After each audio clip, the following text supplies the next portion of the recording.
ไปเบิ่งข่าวนี่กันทุกคนสุดแสนสิจะเศร้าเลยพ่อแม่ก็ห้องไห้เนาะครับเอาศพลูกสาวอายุเพียง6 ปี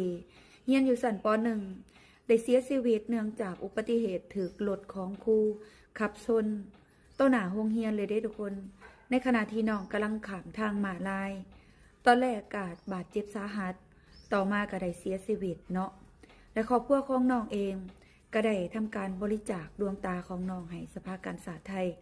เพื่อให้น้องได้รับบุญกุศลในครั้งสุดท้ายในชีวิต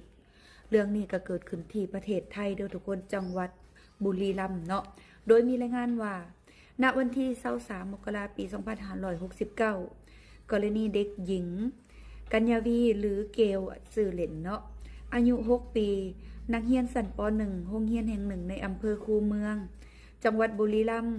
ถูกรถเก๋งของนางสาวกนกวรรณอายุ32 ปี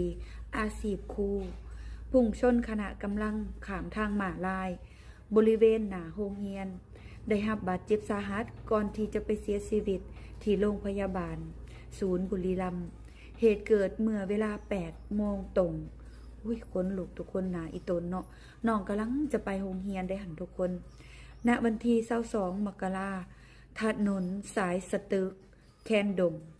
ซึ่งในเวลาต่อมาพ่อแม่น้องเกลและญาติพี่น้องได้ตัดสินใจอุทิศดวงตาให้กับสภากาชาดไทยเพื่อเอาไปช่วยเหลือคนอื่นต่อไปเนาะผู้ที่ว่าอยากมีความต้องการรับบริจาคดวงตาอ่านข่าวมากกับน้ำตาสิไหลนำทุกคนกำลังวัดสิขามถนนเขาโรงเรียนพอดีเนาะ8 โมงตรงตอนเสาร์สิไปโรงเรียนครูก็อาจจะฟ้าวเนาะเพราะว่าเหตุก็เกิดขึ้นตอน8 โมงแม่นบ่ล่ะ8 โมงปกตินี่เขาห้องนั่งพักกันทำเรียนแล้วแต่ว่าก็ได้เกิดอุบัติเหตุก็แน่นอนว่าเนาะ8 โมงก็บ่ทันได้เข้าห้องดอกเพราะว่าก็วุ่นวายสายสมอนรถก็หลายนักเรียนก็หลายเนาะข้ามทางแต่ว่าประเทศไทยนี่มีกฎระเบียบถ้าสิข้ามทางเขา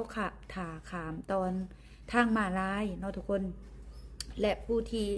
ขับรถมานี่ก็ต้องชะลอก่อนให้เด็กน้อยให้นักเรียนให้คนข้ามทางม้าลายแล้วจังไปแต่ถ้าว่า8 โมงแล้วมันเป็นเวลาที่เร่งรีบทุกคนก็รีบเนาะจังว่ามีเหตุพุ่งชนว่าซั่นพุ่งชนก็น่าจะแม่นบ่ได้ชะลอเลยเนาะทุกคนเต็มเยกเลยเนาะบ่ย่านบ่ทันเวียกทันงานเด้ซะเนาะเกิดอุบัติเหตุสิว่าจังได๋ซั่นเนาะขอแสดงความเสียใจนำครอบครัวขอให้น้อง